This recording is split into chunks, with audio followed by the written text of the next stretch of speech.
శ్రీ లలిత రహస్య నామ మహిమ తెలియగరారండి. నామ మహిమ తెలియగరారండి. శ్రీ లలిత రహస్య నామ మహిమ తెలియగరారండి.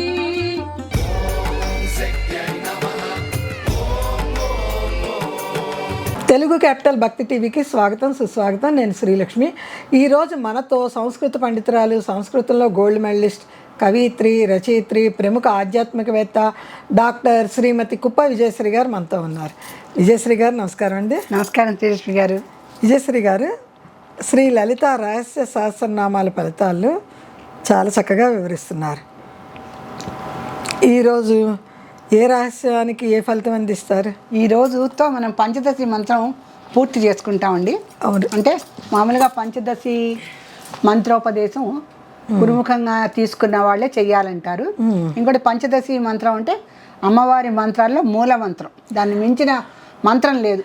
అంటే బీజాక్షరాలు విడిగా తెలియపరచకుండా ఒక నామాల్లో ఇచ్చేస్తున్నారు. అంటే బీజాక్షరాలు 15 ఉన్నాయి. ఆ 15 బీజాక్షరాలు గురూపదేశం ఉన్న వాళ్ళే చెయ్యాలి కనుక, మరి లేని వాళ్ళ సంగతి ఏమిటి అంటే గురూపదేశం లేకుండా కూడా పంచదశి మంత్రం ఈ 3 నామాలతో చేయొచ్చు. ఏమండి, మనకి ఎంత సులభంగా ఎంత తేలిగ్గా అందిస్తున్నారండి మహానుభావులు. అవి కూడా మనం తీసుకొని చదవలేకపోతే మన జన్మ ఇంకెందుకు ఈ పాట. ఇంత పెద్ద మంత్రము అంటే లలితాదేవి మంత్రాల్లో బాలా మంత్రం ఉంది, తర్వాత పంచదశి మంత్రం మూల మంత్రం చెప్తారు.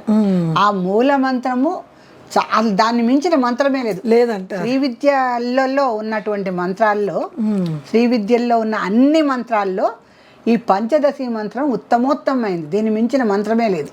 అలాంటి బీజాక్షరాలు లేకుండా సులువుగా చదువుకోండి. మూడే నామాల్లో మనకు పొందుపరిచి ఇచ్చారంటే మన మానవులు ఎంత అదృష్టవంతులు. అందుకే లలిత తపస్సులు చేస్తున్నామా, నియమాలు చేస్తున్నామా, అనుష్ఠానాలు చేస్తున్నామా, ఉపాసనలు చేస్తున్నాం, ఏమీ లేని మానవ జన్మలో అంటే చేసేవాళ్ళు చేస్తున్నారు, చేయలేని వాళ్ళకి కూడా ఇంత చక్కటి మంత్రం అంది. చేయగలిగిన వాళ్ళకి చేయలేని వాళ్ళకి కూడా సులభమైన మంత్రం. ఎందుకంటే చేయగలిగిన వాళ్ళు కూడా ఇంతసేపు కూర్చొని చెయ్యాలి బీజాక్షరాలతో అంటే దానికి నియమనిష్టలు కొన్ని ఉంటాయి కదా, చాలా ఉంటాయి. అలా కాకుండా ఇది కాసేపు ఆఫీస్లో టైం దొరికినా 5 నిమిషాలు చేసుకోవచ్చు, లేదు ఇంట్లో కాసేపు 10 నిమిషాలు కూర్చొని చేసుకోవచ్చు, లేదు కారులో ప్రయాణం చేస్తున్నా, బస్సులో ప్రయాణం చేస్తూ కూడా మననం చేసుకోవడానికి మననం త్రాయతే ఇది మంత్ర కదండి.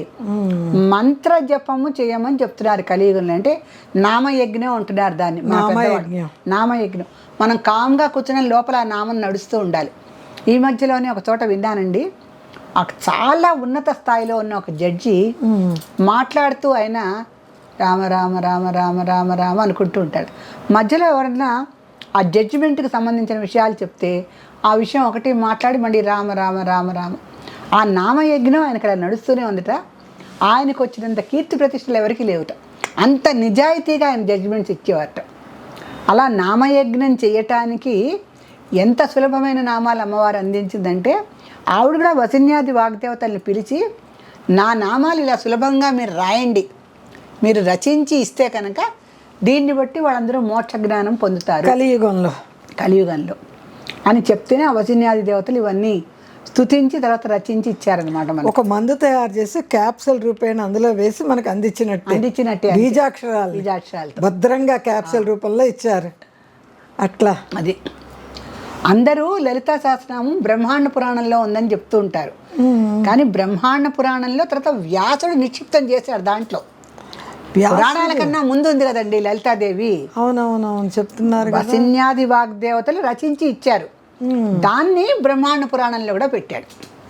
అట్లా అందుకని ఈ లలితా సహస్రనామాలు ఎలా అసలుకి మనం మీరన్నట్టు ఇంత సులభంగా మందుని పెట్టి క్యాప్సిల్లో కూరి మనకి ఇచ్చినంత సులభంగా మన చేతికి ఎలా అందుతున్నాయి అంటే, ఇంత అంటే అమ్మవారు ఎప్పుడూ కూడా భక్తుల పట్ల ఎంత కరుణగా ఉంటుందంటే, ఆవిడ వాళ్ళు ఒక మాట అనుకోవాలి, నేను మోక్షప్రదాయకమైనటువంటి పంచదశి మంత్రం పఠనం చేయాలి, దాన్ని పారాయణ చేయాలి అనుకుంటే ఇదిగో చేసుకోండి.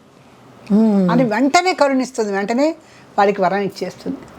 సో ఆ పంధాలో ఇప్పుడు మనకి శక్తి కూటైక తాపన్య కట్యదో భాగధారిణి, ఇది 70వ నామం అండి.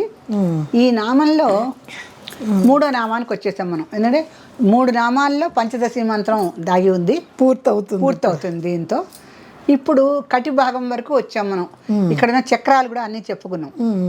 కటి కింద ఉన్నటువంటి భాగం ఏంటి? శక్తి కూటైక కటి అధో భాగధారిణి. శక్తి కూటైక తాపన్న కటి అధో భాగధారిణి. ఈ కటి నుంచి కింద వరకు ఈ మోకాళ్ళు కింద పాదాలు ఇంతవరకు 3వ పాదం. ఇక్కడ మనకి ఏమేమి చక్రాలు ఉన్నాయి అంటే స్వాధిష్టాన చక్రం ఉంది. కటి కింద భాగంలో మనకి స్వాధిష్టాన చక్రం ఉంది. ఇంకొంచెం వెనక్కి వెళ్తే మూలాధార చక్రం ఉంది. అంటే ఈ వెనక వైపు మూలాధార చక్రం ఉంటుంది. ఈ కాళ్ళ రెండుకి మధ్యలో ఉన్నదేమో స్వాధిష్టాన చక్రం.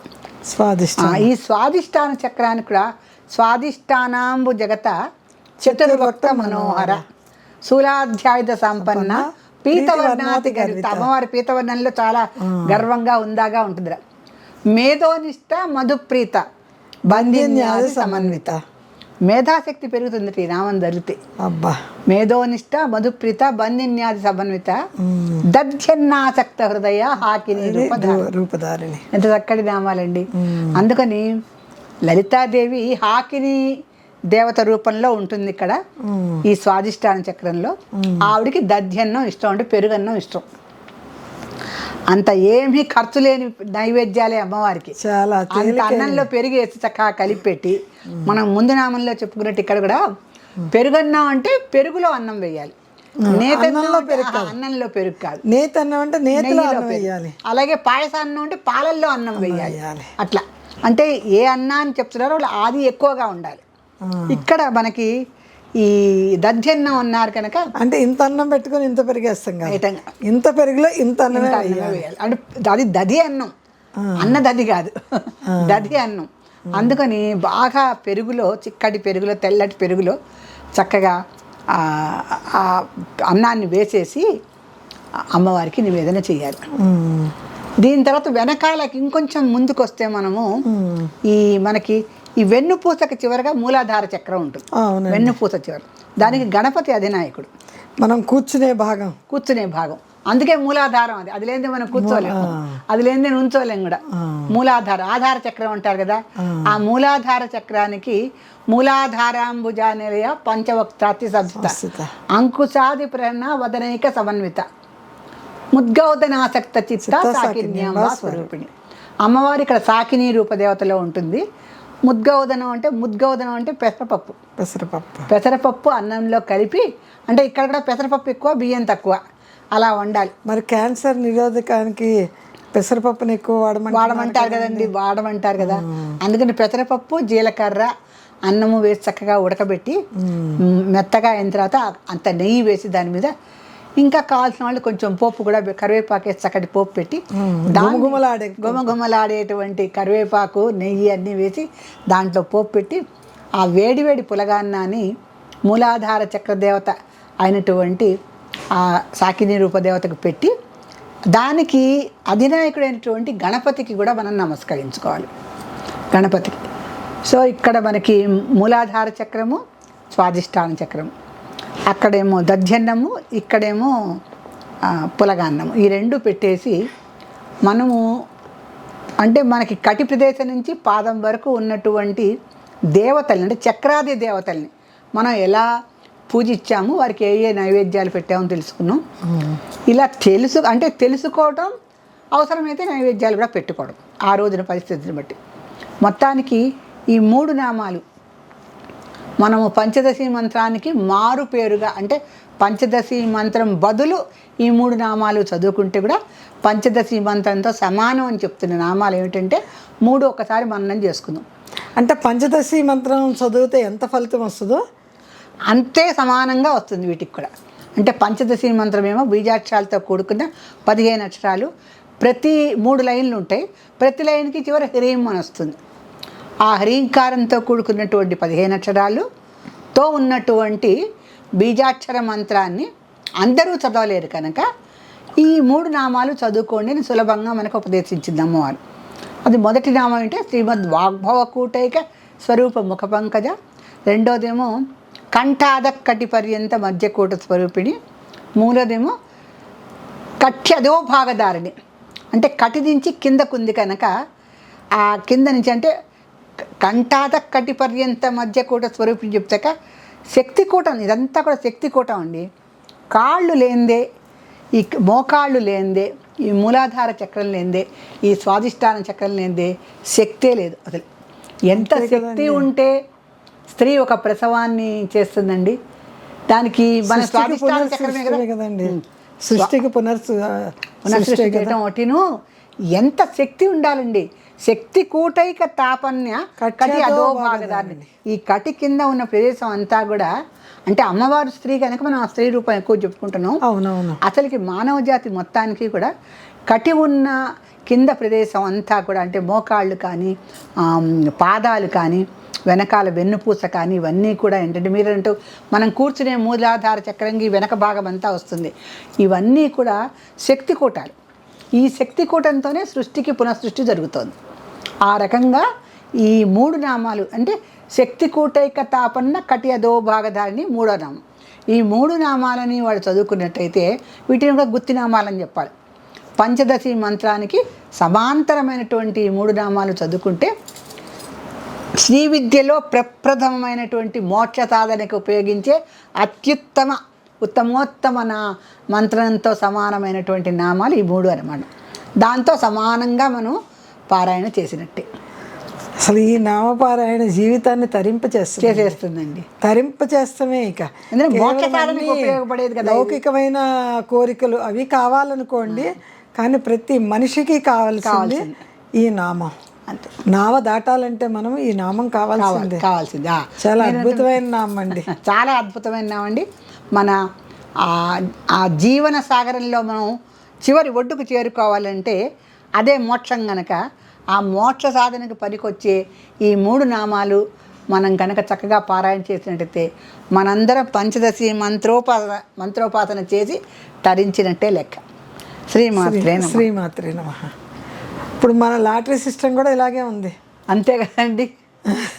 ఇవన్నీ ఈ సాధన ఎంత చేస్తే మనకి ఫలితం ఎలా వస్తుందో మన ప్రేక్షకులు కూడా పుస్తకం కావాలన్న కోరిక ఉంటే అంతే చేయాలి. వాళ్ళు కూడా అంతే సాధన చేయాలి. ఆ సాధన కంప్యూటర్ చెప్పినట్టుగా చేయాలి. కంప్యూటర్ దీంట్లో అన్ని రికార్డ్ అవుతున్నాయండి. తొందరలోనే కంప్యూటర్ నుంచి వచ్చేవన్నీ మీకు అందిస్తాము. ఎవరి పేర్లు వస్తాయి అన్నీ అందిస్తాము. ఆ ప్రోగ్రాంలో కొంచెం టీం అంతా బిజీగా ఉన్నారు. ఆ బిజీ అవగానే మీకు మరియు పుస్తకాలన్నీ అందిస్తాం. లైక్ చేయాలి, మంచి కామెంట్ పెట్టాలి, సబ్స్క్రైబ్ చేయాలి, ముఖ్యమైన వాళ్ళకి షేర్ చేయాలి. ఇప్పుడు కొత్త మార్గంలోకి మనం ప్రవేశించాం కనుక అవి మీరు చేసినట్టయితే మీరు పుస్తకాన్ని చాలా సులభంగా పొందగలరు. సులభంగా పొందే మార్గాలు కూడా స్పీడ్ పోస్ట్లో వేస్తున్నాము. వాళ్ళు మా దగ్గరికి వచ్చి పుస్తకాలు తీసుకెళ్ళిన 2వ రోజే అందరికీ అందజేస్తున్నారు. ఇదివరకులాగా పోస్టల్ సర్వీస్కి ఎక్కువ టైం పట్టే కాలం కాదు. ఇప్పుడు స్పీడ్ పోస్ట్లో మేము వేస్తున్నాము. అందరికీ త్వరగానే అందుతుంది. కాకపోతే ఇదివరకు మీరు మా కుటుంబ సభ్యులు, మేము ఇద్దరికి అదేదో యశోదాను దేవకీ దేవిలాగా మీ అందరినీ సాధ్యం మేము ఇద్దరం కూర్చొని. కానీ ఇప్పుడు కాలం మారింది. మాకు కూడా యూట్యూబ్ వాళ్ళు కొన్ని రూల్స్ పెట్టారు. వాళ్ళ చేతుల్లోకి వెళ్ళింది కనుక మీ ఎన్నిక. మీరు లైక్ చేయటము, సబ్స్క్రైబ్ చేయటము, కామెంట్స్ పెట్టడం, ఇవన్నీ కూడా ఒక నిమిషం. కామెంట్ పక్కన మీ పేరు, ఊరి పేరు రాయాలి. లేకపోతే యూట్యూబ్ వాళ్ళు పంపించరు. ఇదివరకు శ్రీలక్ష్మి గారు అంటే మళ్ళీ మీకు ఫోన్ చేసి అడిగి మీ అడ్రస్ పిన్ కోడ్ తీసుకుని పంపించేవారు. యూట్యూబ్ వాళ్ళు అలా ఉండరు కదా. వాళ్ళు మనకి చుట్టాలే, మేమేమో మీ కుటుంబ సభ్యులం. అందుకని మనం సర్దుకున్నాం. అప్పుడు పుస్తకాలు పంపించుకున్నాం. ఇప్పుడు అలా కాదు. మీరు యూట్యూబ్తో కొంచెం మెళకువగా ఉండి జాగ్రత్తగా వాళ్ళు అడిగినవి చెయ్యండి. ఇప్పుడు మనం ఒక మంత్ర సాధన చేసి ఎలా ఫలితం పొందుతామో మీరు ఇవన్నీ చేస్తే మీరు పుస్తకం అనే ఫలితాన్ని పొందండి. అంతే కదండి. అంతేనండి. మంత్ర సాధన చేసి మంత్ర సాధన లలిత సహస్రనామాల నుంచి మీకు నేర్పించాము. ఇంత లలితా సహస్రనామాలు నేర్చుకున్న వాళ్ళకి ఇది చిన్న విషయం. ఏముంది, వేలుతో 2 సార్లు నొక్కటమును ఓ చిన్న కామెంట్ పెట్టడం, చాలా నిమిషంలో అయిపోయే పనులు. ఇలా మీరు సహకరించి యూట్యూబ్ వాళ్ళకి పుస్తకాన్ని పొందండి, ఆనందాన్ని కూడా పొందండి. శ్రీమాత్రే నమః.